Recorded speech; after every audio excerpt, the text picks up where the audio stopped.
Hello, and welcome to the Getting Started Guide of the Iron Furnaces mod. I am Xeno Mustache, the mod's creator. This video serves to explain the more complicated subjects of the Iron Furnaces mod, and how its mechanics serve to better complement other mods. This video will not necessarily be a progression guide, and will only serve to explain the mechanics of the mod. For information such as the crafting recipes and progression, please see the wiki, which will be linked below. With that out of the way, let's start talking about the mod itself. Getting started with the mod is relatively straightforward. First, you'll need one of Minecraft's stone furnaces. Then, simply shift right click on it with one of the upgrade items. Alternatively, you can craft the block itself with its recipe. Every furnace in Iron Furnaces has an upgrade item. It is the recommended way of applying an in-place upgrade to an existing furnace. With that out of the way, let's take a peek under the hood. The first thing you should notice about the Iron Furnaces interface is that it has a few additions from the Vanilla Furnace interface. On the left side of the Furnaces interface, you'll notice the Furnaces Config tab. Opening this tab gives us configuration options for auto input and output, sided input and output, and redstone. On the top of the interface, right next to the furnace's name, you should see the Augments button. Clicking on this allows us to see the furnace's Augment menu. Augments, in my humble opinion, are where this mod truly shine.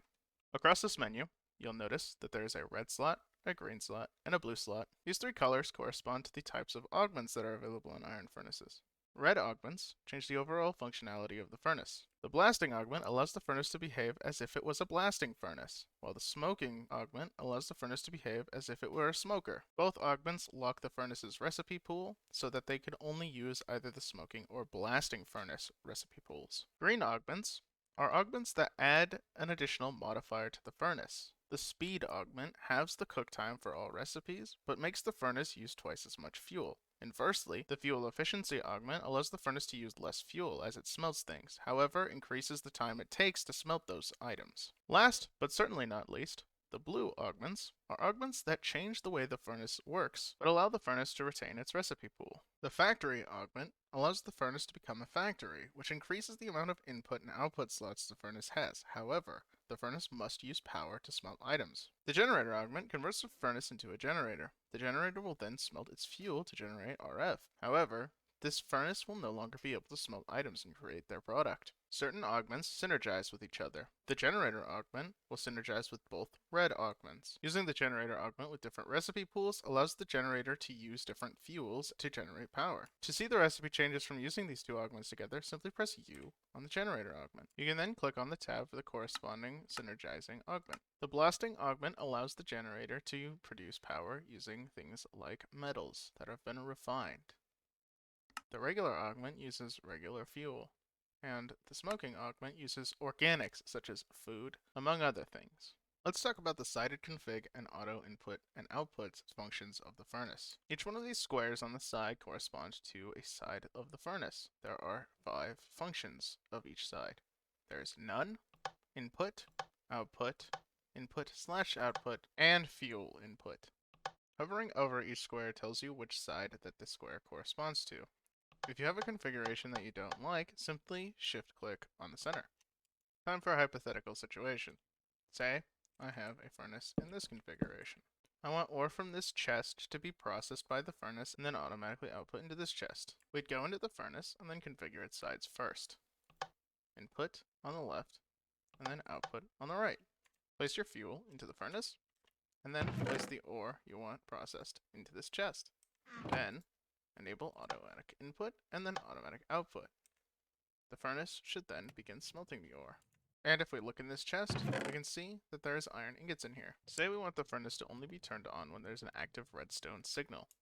Simply place your lever on top of the furnace, and then set its redstone signal to high. The furnace should turn off automatically because there is no redstone signal being applied, and then activate the lever. The furnace should then turn on. If we turn off the lever, the furnace turns off again. That's how you control the furnace with redstone. Additionally, you can control redstone itself using the comparator functionality of the furnace. Simply go into the furnace's interface and activate the comparator mode. The furnace will now act as if there was a comparator attached to it. Placing items inside the furnace will cause the furnace to emit a redstone signal depending on how many items are in it. Additionally, there is a comparator with subtraction mode, which allows you to offset the amount of redstone signal that is outputted by the furnace. You can increase it by pressing the plus or shift click to decrease it. While the red and the green augments might be self-explanatory, I understand that the blue augments might need further explanation. Here we have a set of iron furnaces in their logical upgrade path, from iron to netherite. If we take a look behind them, you can see that they are cabled by an ultimate energy cube from Mechanism. We can now give each of these furnaces a factory augment. Note that any form of RF transportation will work, but for this example, I am simply using Mechanism. Now we can take a look at each of the individual furnaces' interfaces. Starting with iron, you can see that the furnace now has 2 input and output slots, as well as an energy bar and a button to split the stack of the input. Now if we take a look at gold, as you can see, it has 2 additional input and output slots. Diamond is the same as gold. Obsidian has another 2 additional, and netherite is the same as the obsidian furnace. To understand how this augment functions, I have put together this demonstration. If I flip this lever, iron ore will begin to enter the furnaces. Looking at the furnaces, you can see it begins to smelt away. Both of these input and output slots remain fully functional. The auto split functionality allows you to equalize the amount of items that are distributed between the input and output slots. Now let's take a look at the other augment, the generator augment. One of these iron furnaces is a normal iron furnace. The other one has a blasting augment. I can convert them both into generators by using the generator augment on them. If I take a look in the furnace interface now, you can see the input slot is completely gone and is replaced by this fuel input slot. I can place fuel in as normal, like so. It will begin creating RF from this fuel.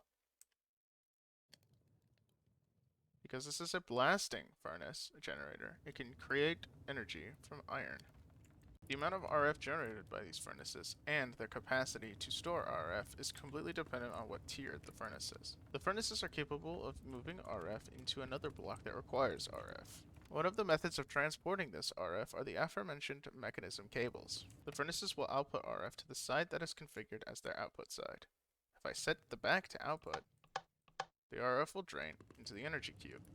While this is a creative energy cube, we cannot see the content. We can see the input. While these furnaces were not designed to be your sole source of power, they can make for good early game sources in a pinch. Now let's talk about a more obscure item that's included in iron furnaces, the iron furnace setting linker. This item allows you to copy the settings of one furnace and transfer them to another. Say you have a configuration like this, where you have multiple furnaces in serial. Pressing this lever doesn't do anything, and this is because the sided config of these furnaces is incorrect. I don't want to adjust all of them, but I need to adjust them quickly. I can go into the sided config of one of these furnaces and adjust it so it's correct. Now the iron goes into the furnace correctly.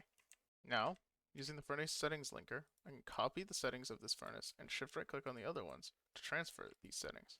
Now, all of the configurations are correct, and the iron goes into the furnace. Alright, let's talk about another item in the iron furnaces mod, the wireless heat receiver and the wireless heat transmitter. Say you have a source of power that is far away from one of your furnaces. You want to transfer power to a furnace for a long distance. Simply use the wireless heat transmitter, bind the wireless heat receiver to that wireless heat transmitter.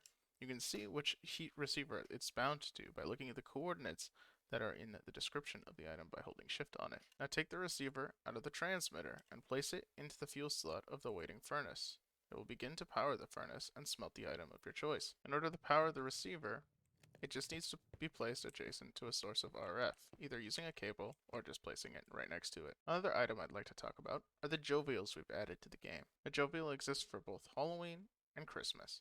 Simply right click on a furnace while holding a Jovial to add it and shift right click to remove it. Finally, it's time to talk about the Rainbow Furnace. The Rainbow Furnace has a hidden mechanic where it will generate an additional 10k RF a tick. In order to fulfill the requirements to generate this additional RF, all of the furnaces need to be linked to it. They also need to be running, and they also need to be generators. In order to see which furnaces need to be linked to the Rainbow Furnace, you can query it using a rainbow linker. Shift right click on it, and it will tell you. Missing 9, meaning it needs 9 different furnaces connected to it in order to generate this additional RF. To connect the furnaces, shift right click on them to save them to the rainbow linker, and then shift right click the rainbow furnace to add them. It will tell you that it's added the furnace that you've linked. You can do that with all of the furnaces. Now that all of the furnaces have been added to this furnace, it will say missing 0. I can connect up the rear, like so, and then change the back to output. It will then begin generating 45 KRF per tick. I'm sorry, 22, because it needed to adjust for the buffer. But that is the correct amount for all of the furnaces being running. If I was to remove this pipe here, you can see that is inputting 16k RF a tick. That's from this furnace alone. This amount of RF is from the furnace generating as normal and that additional 10k. If I remove this rainbow furnace and then replace it with another, and then add a generator augment,